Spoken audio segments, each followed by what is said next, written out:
इंडिजिन limited, इस तरह की कंपनियां ये आपके पोर्टफोलियो में होनी चाहिए। अभी इस कंपनी का आईपीओ आ रहा है, जानते हैं इस कंपनी के बारे में एंड इसके आने वाले आईपीओ के बारे में। कहीं मत जाइए, चैनल को सब्सक्राइब कर लीजिए। सबसे पहले जानते हैं इस कंपनी के बारे में। इंडिजिन लिमिटेड ये कंपनी 1998 से इस बिजनेस में है। एक फार्मास्यूटिकल कंपनी है एंड ये कंपनी दूसरी फार्मास्यूटिकल कंपनीज के लिए ड्रग डेवलपमेंट का काम करती है, क्लिनिकल ट्रायल्स का काम करती है, रेगुलेटरी फाइलिंग्स का काम करती है, विजिलेंस का काम करती है, कंप्लेंट मैनेजमेंट का काम करती है एंड सेल्स एंड मार्केटिंग का भी काम करती है। तो बेसिकली ये कंपनी दूसरी फार्मास्यूटिकल कंपनीज को अपनी सर्विसेज प्रोवाइड करती है। ये कंपनी एक B2B प्ले है एंड आज की डेट में इस कंपनी के टोटल 65 क्लाइंट्स हैं। 5180 से ज्यादा लोग इस कंपनी के पास काम करते हैं एंड जो इस कंपनी की टोटल रेवेन्यू है वो अप्रोक्सीमेटली 2400 करोड़ रुपीस के आसपास है।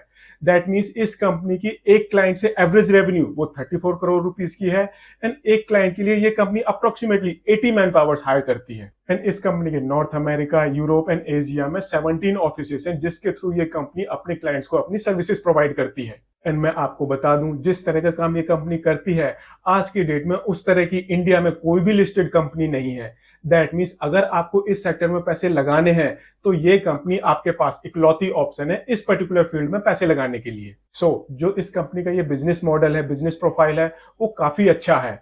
अब देखते हैं दैट इस कंपनी के जो फाइनेंशियल्स हैं वो इस कंपनी के बारे में क्या बताते हैं। इस कंपनी के फाइनेंशियल्स को जानने से पहले हम नॉर्मली जो फार्मास्यूटिकल कंपनीज के फाइनेंशियल्स होते हैं उनके बारे में जान लेते हैं। कुछ कॉमन पॉइंट्स होते हैं ऑलमोस्ट सारी फार्मास्यूटिकल कंपनीज के फाइनेंशियल्स में, जैसे कि उनकी रेवेन्यू कंटिन्यूसली बढ़ रही होती है, उनका एसेट बेस भी कंटिन्यूसली बढ़ रहा होता है, वो अच्छे प्रॉफिट मार्जिन पर ऑपरेट कर रही होती हैं एंड ज्यादातर फार्मा कंपनियां या तो डेट फ्री होती हैं या फिर जो उनके फाइनेंशियल्स होते हैं उनमें बहुत कम डेट होता है। इस कंपनी में भी हमें ऐसा ही कुछ देखने को मिल रहा है। आप इस कंपनी का टोटल एसेट बेस देखो, वो कंटिन्यूसली बढ़ रहा है। मार्च 2021 में इस कंपनी का टोटल एसेट बेस था अप्रोक्सीमेटली 600 करोड़ रुपीस का। अगले साल वो बढ़कर 1350 करोड़ रुपीस के आसपास पहुंच गया। उससे अगले साल मार्च 2023 में इस कंपनी के टोटल एसेट्स वो 2200 करोड़ रुपीस को क्रॉस कर गए हैं एंड दिसंबर 2023 तक इस कंपनी की जो टोटल एसेट बेस है वो 2500 करोड़ रुपीस को क्रॉस कर गया है। अगर हम इस कंपनी की रेवेन्यू देखते हैं तो रेवेन्यू भी इस कंपनी की कंटिन्यूसली बढ़ती जा रही है।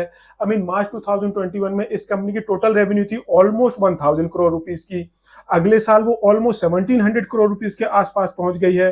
मार्च 2023 में इस कंपनी की टोटल रेवेन्यू वो 2350 करोड़ रुपीस को क्रॉस कर गई है एंड इस साल अप टू दिसंबर 2023 इस कंपनी ने 1970 करोड़ रुपीस की रेवेन्यू ऑलरेडी क्लॉक कर ली है।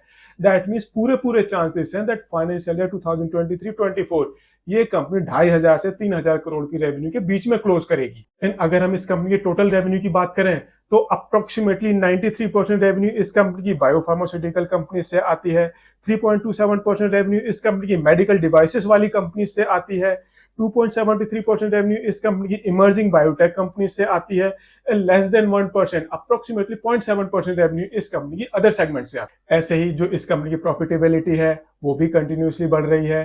मार्च 2021 में इस कंपनी का टोटल प्रॉफिट था ऑलमोस्ट 150 करोड़ रुपए का, वो अगले साल 162 करोड़ रुपीस पर पहुंच गया। मार्च 2023 में इस कंपनी का टोटल प्रॉफिट वो 250 करोड़ रुपीस को क्रॉस कर गया है एंड इस साल टिल दिसंबर 2023 इस कंपनी का टोटल प्रॉफिट वो 240 करोड़ रुपीस को क्रॉस कर गया है। दैट मीन्स अगेन इस साल ये कंपनी फाइनेंशियल 23-24 ये कंपनी 250 से 300 करोड़ रुपए के प्रॉफिट में क्लोज करेगी।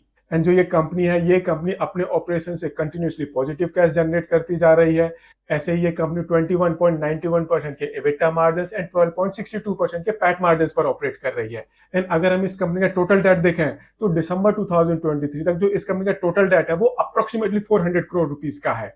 दैट मीन्स अगर हम इस कंपनी के डेट को इस कंपनी की प्रॉफिटेबिलिटी या फिर इस कंपनी के ऑपरेटिंग कैश फ्लो के साथ कंपेयर करें तो वो एक कंफर्टेबल पोजीशन पर है। स्टिल ये कंपनी अपना आईपीओ लेकर आ रही है एंड उस आईपीओ प्रोसीड का काफी बड़ा चंक ये कंपनी अपनी डेट की रीपेमेंट के लिए यूज करेगी। 1841.76 करोड़ रुपीस का इस कंपनी का टोटल आईपीओ साइज है, इसमें से 760 करोड़ रुपीस का फ्रेश इशू कंपोनेंट है, बाकी ऑफर फॉर सेल है। एंड इस आईपीओ के थ्रू जो भी पैसे इस कंपनी को मिलेंगे उन पैसों का ये कंपनी यूज करेगी डेट की रीपेमेंट के लिए, वर्किंग कैपिटल को मैनेज करने के लिए एंड कुछ पैसे ये कंपनी यूज करेगी अपने जनरल कॉर्पोरेट पर्पसेस के लिए, आईपीओ रिलेटेड एक्सपेंसेस के लिए। 430 रुपीज से 452 रुपीज का प्राइस बैंड है, 36 शेयर का लॉट साइज है। इस हिसाब से जो आपकी मिनिमम इन्वेस्टमेंट होगी वो होगी 14,916 रुपीज की। 6 मई को आईपीओ ओपन होगा, 8 मई को आईपीओ क्लोज हो जाएगा एंड 13 मई को इस कंपनी की बोथ बीएसई एंड एनएसई में लिस्टिंग होने वाली है। इस कंपनी का बिजनेस प्रोफाइल एंड इस कंपनी के फाइनेंशियल्स काफी अच्छी पिक्चर प्रेजेंट करते हैं। मार्केट में इस कंपनी का कोई भी लिस्टेड कॉम्पिटिटर अवेलेबल नहीं है। दैट मीन्स आप इस कंपनी की परफॉर्मेंस को इस कंपनी के पेयर कॉम्पिटिटर्स के साथ कंपेयर नहीं कर सकते। एंड अगर आपको इस पर्टिकुलर सेक्टर में इन्वेस्टमेंट करनी है तो ये कंपनी एक इकलौती ऑप्शन होने वाली है। तो फिर क्वेश्चन आता है, क्या आपको इस आईपीओ को सब्सक्राइब करना चाहिए या नहीं? ये आपका पर्सनल डिसीजन है, बट अगर आपको किसी एक ऐसी कंपनी में इन्वेस्ट करने का अपॉर्चुनिटी मिल रही है जिसका मार्केट में कोई भी कॉम्पिटिटर नहीं है, उस कंपनी की सेल्स बढ़ रही है, उस कंपनी का एसेट बेस बढ़ रहा है, उस कंपनी की प्रॉफिटेबिलिटी बढ़ रही है एंड वो कंपनी अपने ऑपरेशन से कंटिन्यूसली पॉजिटिव कैश जनरेट कर रही है, दैट मीन्स वो company investment point of view से ऑलमोस्ट सारे के सारे क्राइटेरिया को टिक करती है। तो अगर आपको ऐसी कंपनी मिलती है तो आपको इन्वेस्टमेंट करने से पहले ज्यादा सोचना नहीं चाहिए। स्टिल ये आपका पर्सनल डिसीजन है। Consult with your investment advisor and अपना डिसीजन सोच समझ कर लें, बिकॉज हो सकता है ये कंपनी आपके पैसों को बहुत ज्यादा बढ़ा दे, या फिर ऐसा भी हो सकता है दैट ये कंपनी आपके काफी सारे पैसे बर्बाद भी कर दे। Take your decision carefully. अगर ये वीडियो पसंद आया हो इसको लाइक शेयर जरूर करें एंड चैनल को सब्सक्राइब करें। Thank you.